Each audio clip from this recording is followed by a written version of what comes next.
Muli isa pong magandang umagang pagbati sa inyo lahat mga kapatid. Tayo po ay dadako na sa ating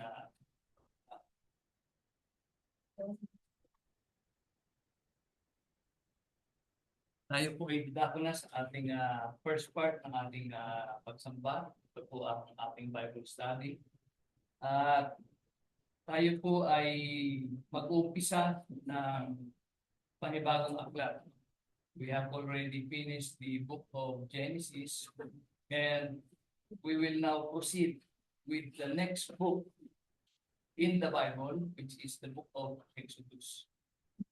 Pagkasunod lamang po yan, no? So, alam po ninyo yung awitin na let us sing the book of Moses, of Moses. Let us sing the book of Moses, for here of the Lord. First Genesis, second Exodus, third Leviticus, fourth Numbers, and the fifth is Deuteronomy, the last of them all. Yung limang aklat po na yan ay sinulat po ni Moses.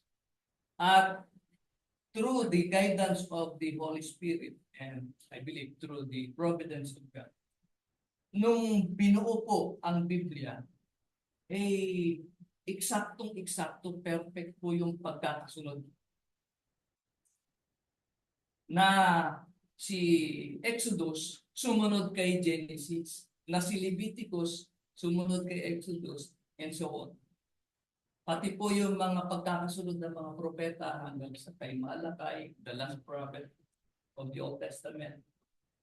Then next yung Gospel. Napaka-perfect po ng pagkakagawa. And this, I believe, through the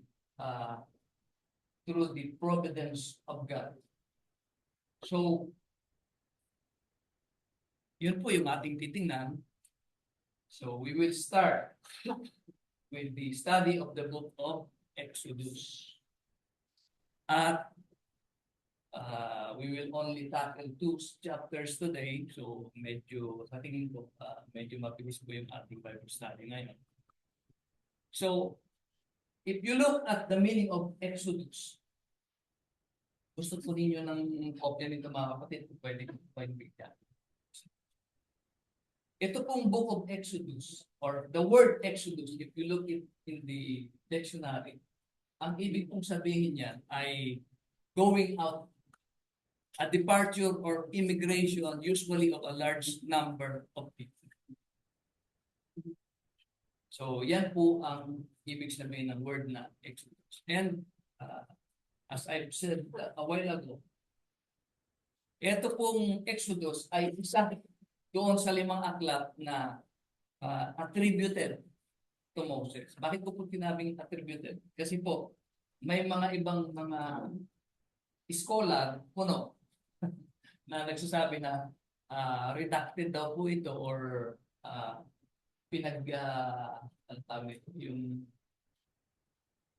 pinag-ipon nung may isang nag-ipon daw po niyan. At kaya po naging limang aklat yan. At ang katotohanan, hindi daw po si Moses. But nevertheless, majority of the scholars attributes the first 5 books of the Bible to Moses. So si Moses po ang sumulat po niya. And by and by, makita po natin na ito po si Moses ay hindi isang ordinaryong tao lamang. Pagdating po sa karunungan, he is learned in all the wisdom of the Egyptians. Ito po ay isang matalinong tao. Kaya nga po siya pinili ng Diyos to be the deliverer of His chosen people. So the first part of the book of Exodus, inintroduce po si Moses, the one chosen by God to deliver His people out of Egypt. And then the book then narrates the events leading to their Exodus. At binabanggit din po dito sa aklat ng Exodus yung kanilang paglalakbay, their wandering in the wilderness of Sinai. Nandito rin po yung pagbibigay ng 10 utos and all the instructions regarding how to build the tabernacle, yung pattern, the priesthood, and worship. So, yan po yung brief summary ng aklat ng Exodus. So, bago po natin ipagpatuloy, isa pong madali ang tawag dito, synopsis nung aklat na kanyang sinundan para makita po natin yung continuity. So, let's go back to the book of Genesis. Kung meron po tayong natandaan o natutunan, I hope, mga kapatid. Kasi hindi po consistent na every Sunday yun po ang tinatalakay natin. Kaya, I hope, na-retain po tayo kahit paano. So, sa timeline ng Genesis, first, it begins with the creation. Yan. Mababasa po natin yan sa Genesis chapter 1 and chapter 2. The account of the creation of God by God created everything. And then in chapter 3, makikita po natin dyan yung the fall of man. Yung kanilang first sin that they committed of human. At sila po ay pinalayas po sa garden. They were driven out of the garden. And then, tumami po yung anak ni Adam and Eve. And in the course of time, naging masama ang tao.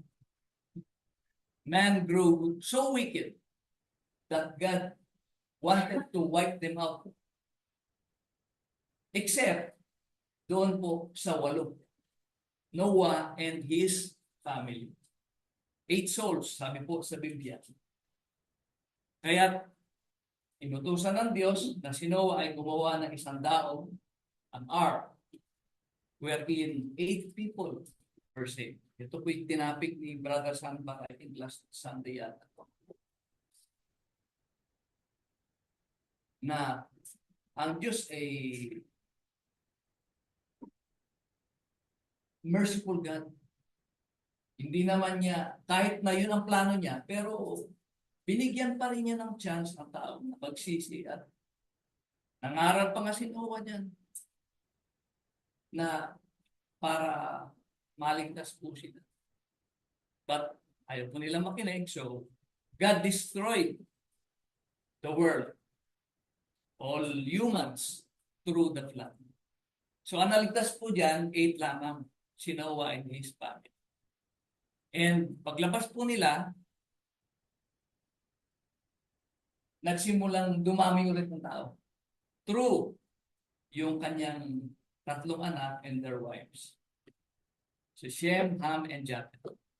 And ganun ulit, dumami ang mga tao. Tapos, plinano nilang magtayo ng tore that will reach up to heaven. And there God confounded their language. Dati, isang lingwahe po sila eh. Pero, ginulo ng Diyos ang kanilang lingwahe. So, nagkaroon ng many languages. And so, hindi natuloy po yung Tower of Babel. And then, sila po ay kumalat. And during the course of time, mula po dyan sa kumalat ng mga kalipunan ng mga tao, ay tinawag ng Diyos si Abraham. God called Abraham. That is in Genesis chapter 11. And then after that, God made a covenant with Abraham. He will bless Abraham.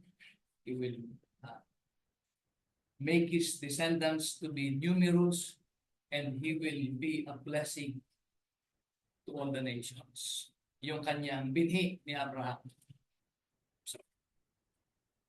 At yan pong covenant, no?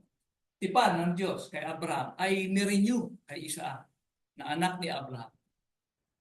At nirenew din po yan kay Jacob na anak ni Isaac. At si Jacob nagkaroon ng 12 sons, which turns out later on to be the 12 tribes of Israel.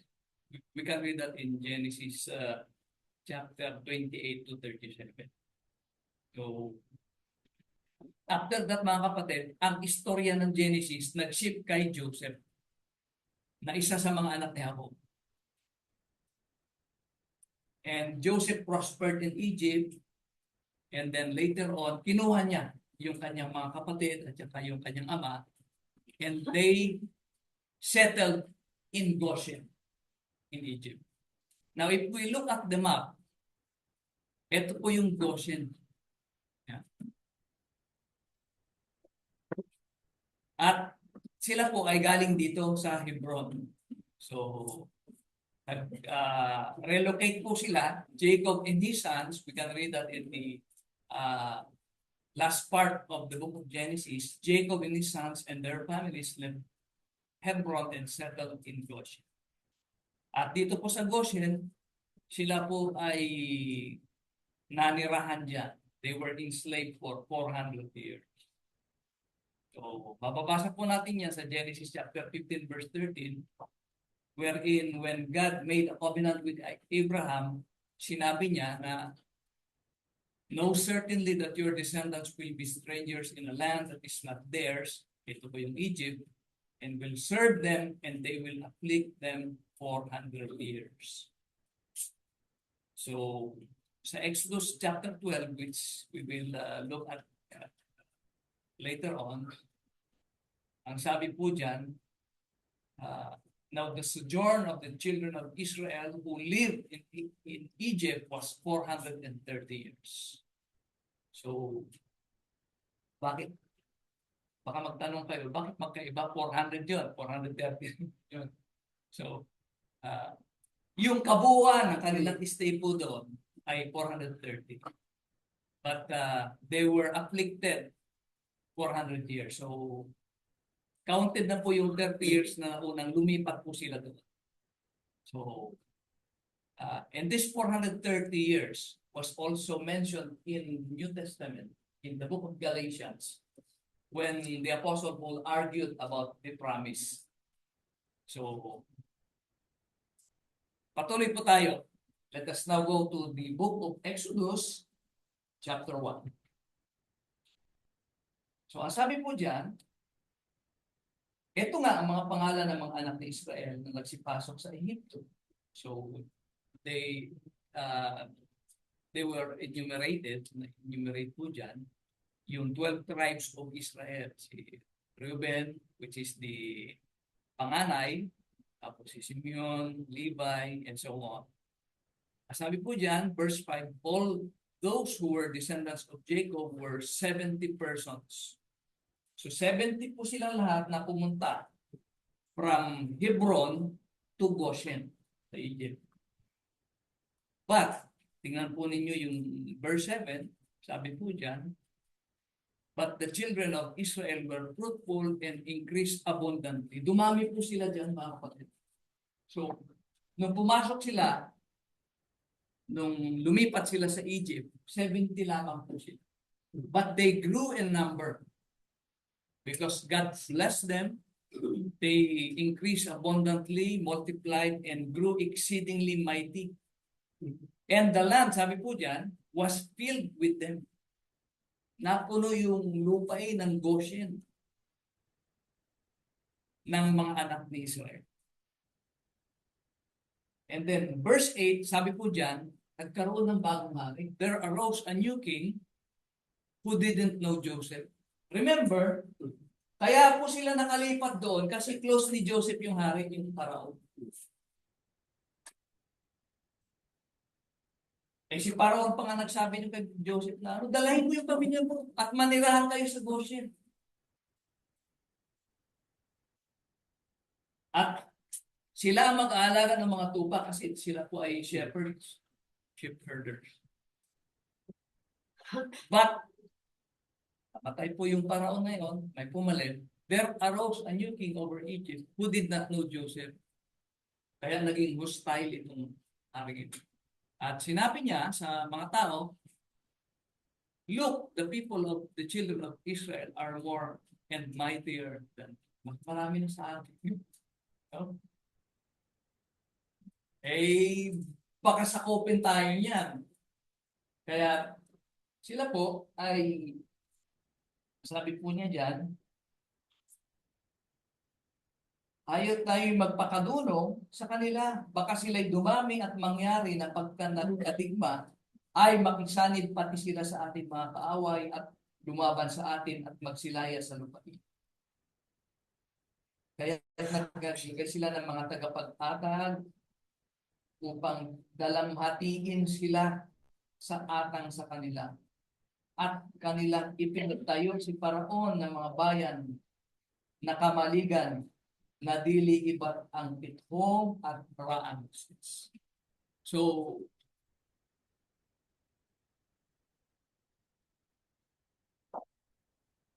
itong mga anak ng Israel ay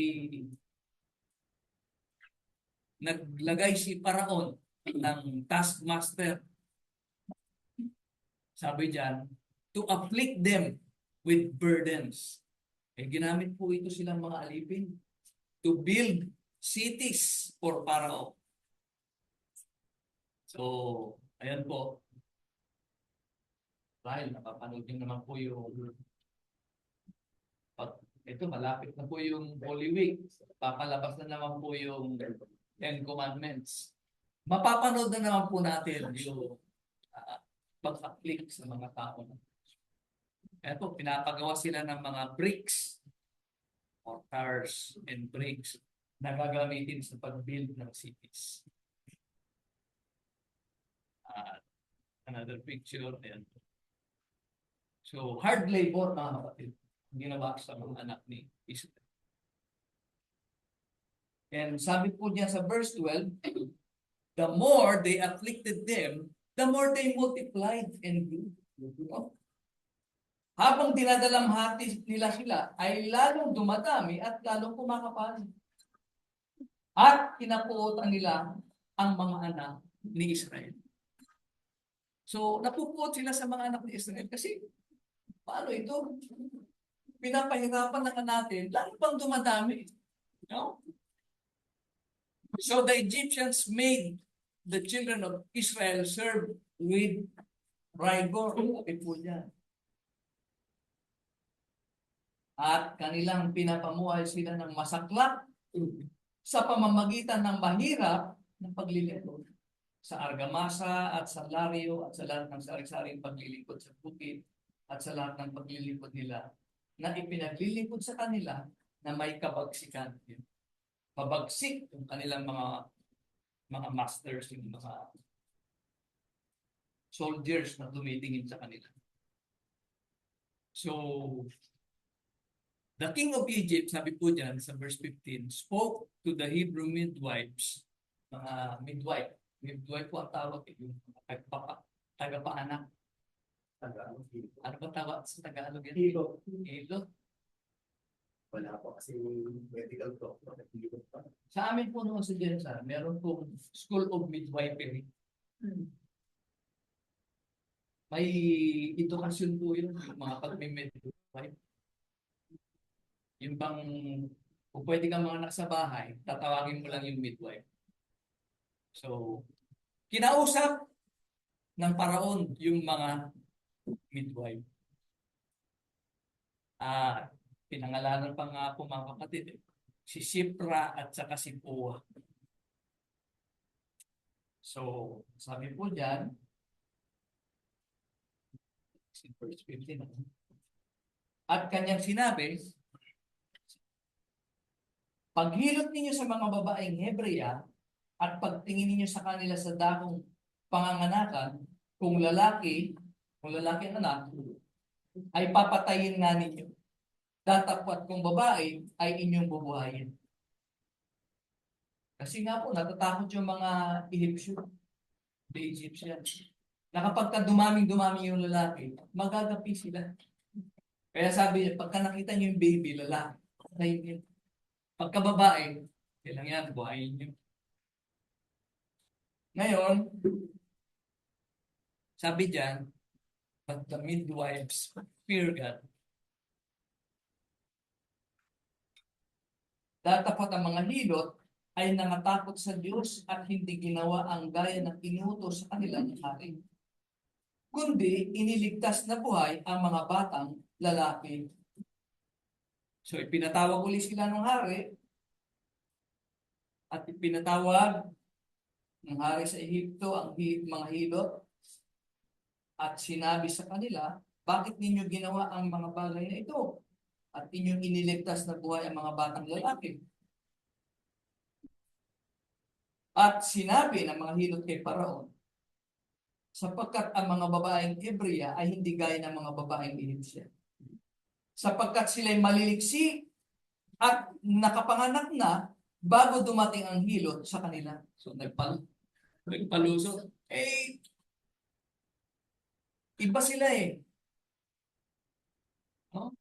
Pero meron po mga ganun mga kapatid. Meron po mga ganun na kwento nga nung kasama ko doon sa yung mga ita daw, mga babaeng ita. Sumay pandang sa balas.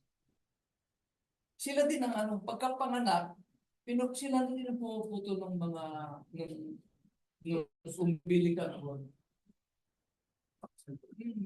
Tapos, the next day, andun na, nagbubungkal-bungkal na ng lupa. Oo. May mga ganun ako, mga talagang yung kanilang malakas. Kagaya po nito. So,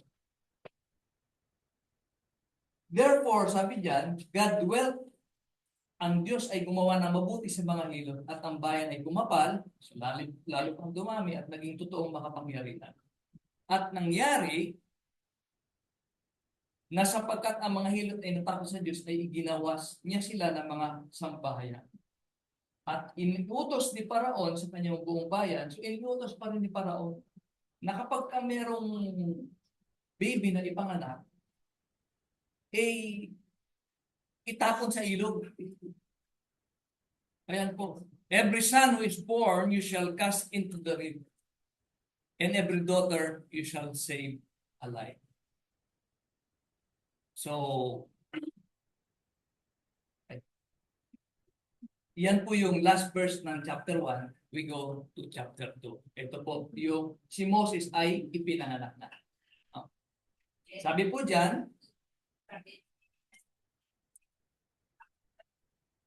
at isang lalaki sa lipi ni Levi ay yumaon at nag-asawa sa isang anak na babae ng lipi. So, from the tribe of Levi. So, si Moses pala ay galing sa tribe ni Levi. And we will study later on na ito pong tribe ni Levi, ito po yung magiging priest, lahi ng mga priest.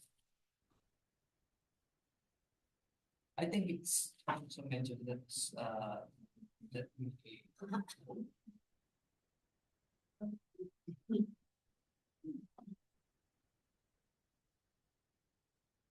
ayan po. So, the woman conceived and bore a son. Sabi po dyan. At nang kanyang makita na maganda, ay kanyang itinagong 3 buwan. At nang hindi na niya maitatagong malaon, siyempre, iyak na iyak yan eh. Mga baby, lalo na pagka nagugutom or something uncomfortable, iyak na iyak yan. Kaya, mahirapan kang maitago. At kinuha niya ang isang takbang yanto at pinahira niya ng beton at ng sahing at sinilid ang bata roon at inilagay sa katalahiban sa tabi ng ilog. So gumawa po siya ng isang maliit na ark or basket made of bulrushes. Ayan po. Verse 3. She took an ark of bulrushes for him. And his sister stood afar off. Ito po ay ipinalutang nila doon sa ilog. Para habang nag-iikot yung mga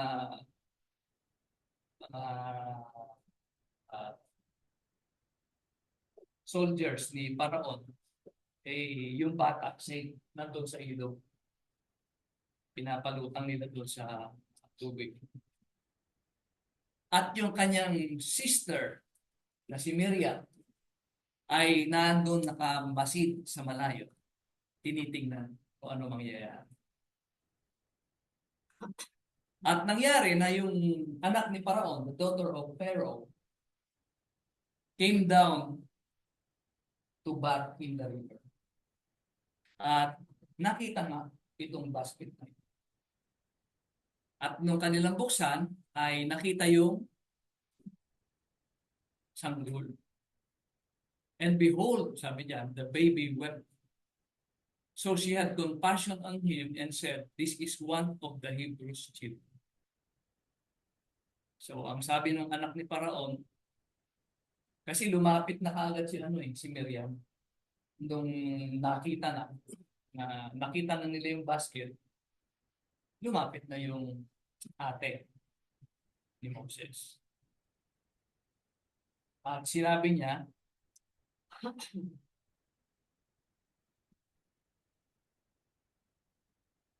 "Yayaon ba ako at itatawag kita ng isang sisiwa mula sa mga babaeng Ebrea na makapag-aalaga sa iyo ng batang?" Tatawag ba ako ng tagapag-alaga niyan? Remember, ang utos ni Paraon, kapag ka may baby na lalaki, patayin, itapon sa ilog.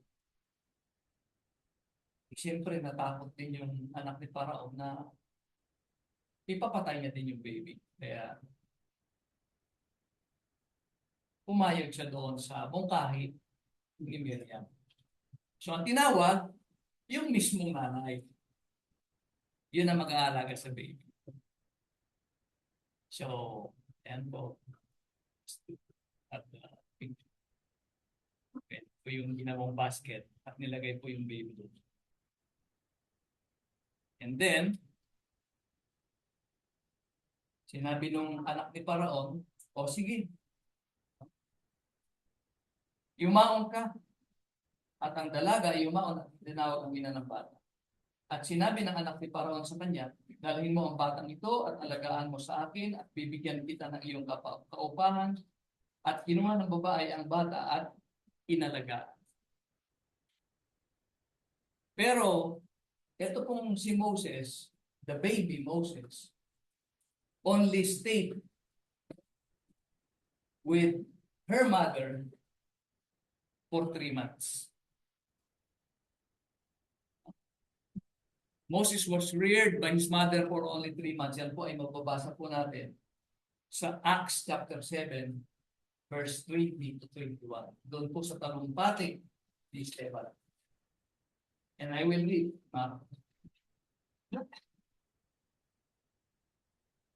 Sabi po niya dyan,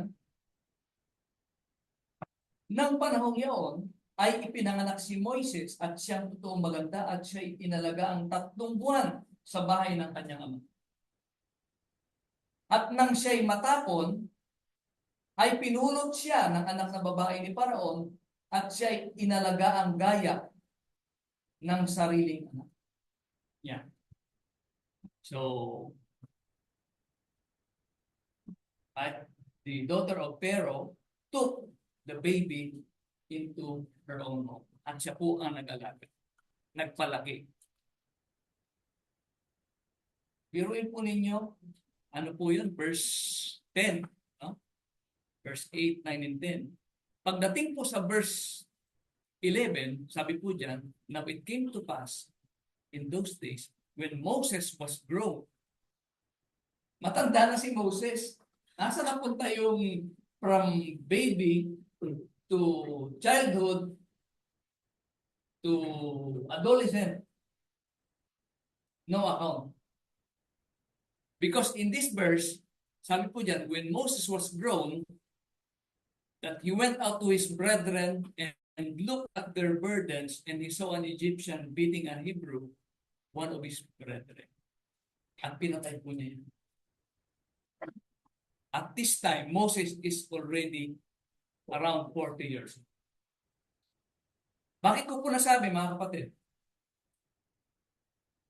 Again, doon po sa talumpatin ni Esteban, in Acts chapter 7, verse 17 to 19, and I read,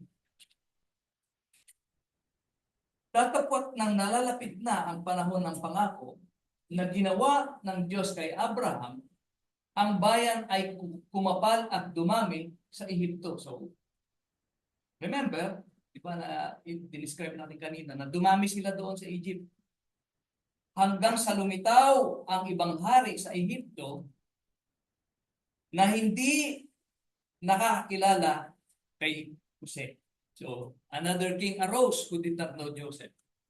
The same with chapter 1 of Exodus na ating binasa. This man dealt treacherously with our people. So, at this time, Moses was born and was well-pleasing to God, and he was brought about in his brother's house for 3 months.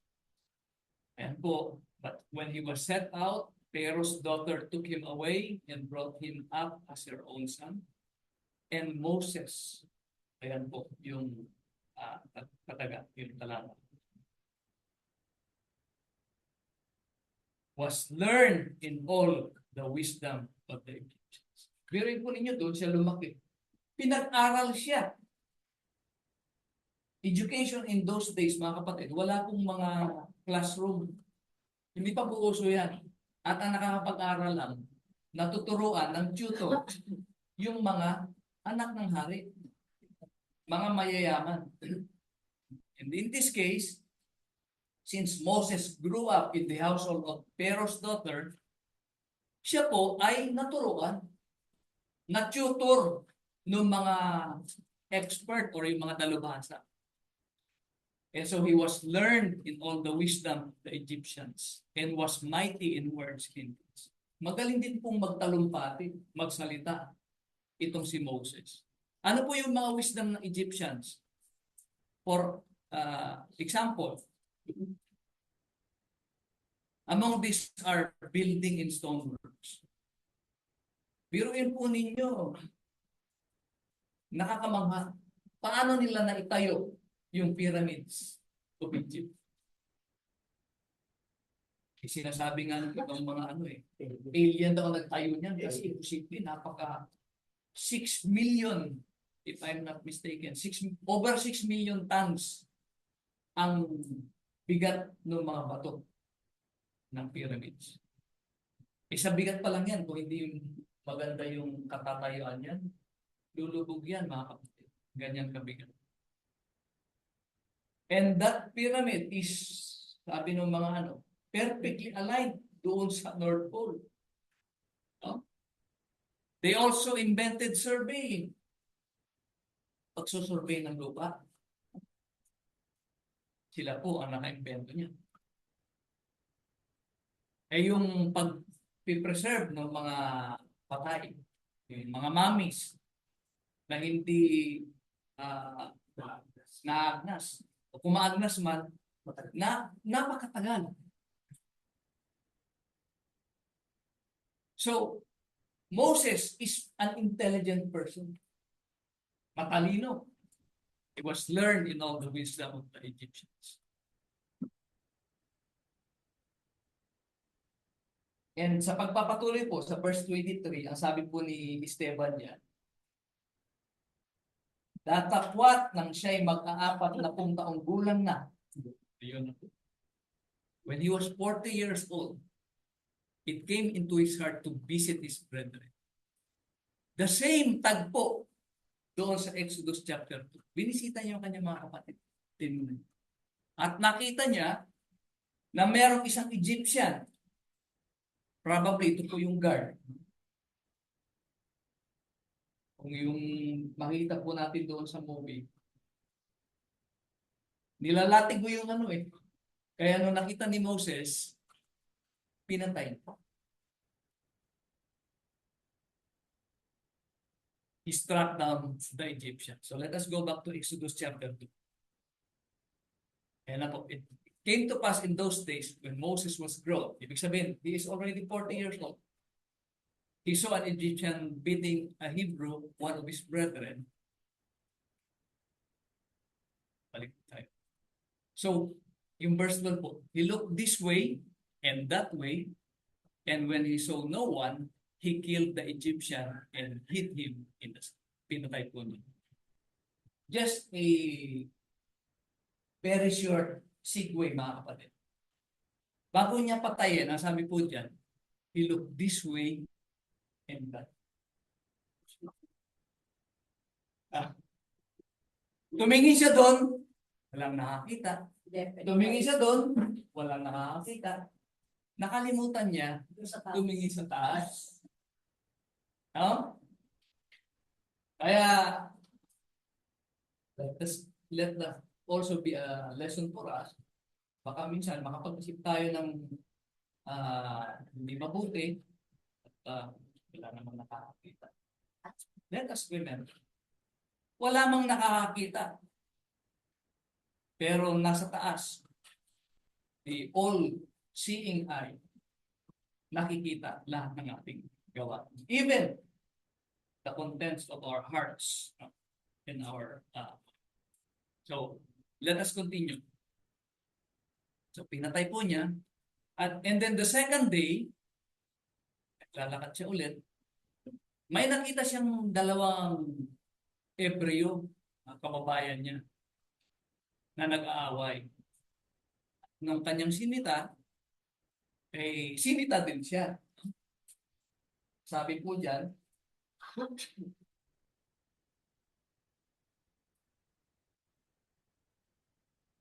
sabi po niya dyan, verse 13, bakit mo sinasaktan ang iyong kasama? Why are you striking your companion? At sinabi niya, sumagot, sino naglagay sa iyo na pangulo at hukom sa amin? Iniisip mo bang patayin ako na gaya ng pagpatay mo sa Ehipsyo? So, ibig sabihin pala, may nakakita. Akala lang ni Moses pa na nakakita, pero may nakakita. Bakit mo nasabi nito? No? At natakot si Moses at nagsabi, tunay na ang bagay na iyon ay nakita. So, hindi na secret. And nalaman po, nang mabalitaan na ni Paraon ang bagay na ito, ay minithi niyang patayin si Moises. Datapwat si Moises ay tumakas sa harapan ni Paraon at tumahan sa lupain ng Midian at siya'y umupo sa tabi ng isang balon. That will be the last verse that we will read this morning. So, ang nangyari po mga kapatid, Moses left Egypt. Kasi papatayin siya ni Paraon and dwelt in the land of Midian. Asan yung land of Midian? If this is the map, ito po, nandito po sila sa Goshen. Ano? Galing po sila doon sa Hebron. No? They were here for 430 years enslaved, Goshen. Ang Midian po, nandito, ang layo. Ang layo ng nilakbay ni Moses. Para makatakas kay Paraon. In our next lesson, sa pagpapatuloy po, diyan po, sa lupain ng Midian, tatawagin siya ng Diyos. God will call him, will appear to him in a burning bush. That will be sa next Sunday naman natin. Or next Sunday or next lesson po natin ng this series. Ayan po. Meron po kayong tanong? If not, mga kapatid, salamat po sa inyong pakikinig. Tayo po ay aawit.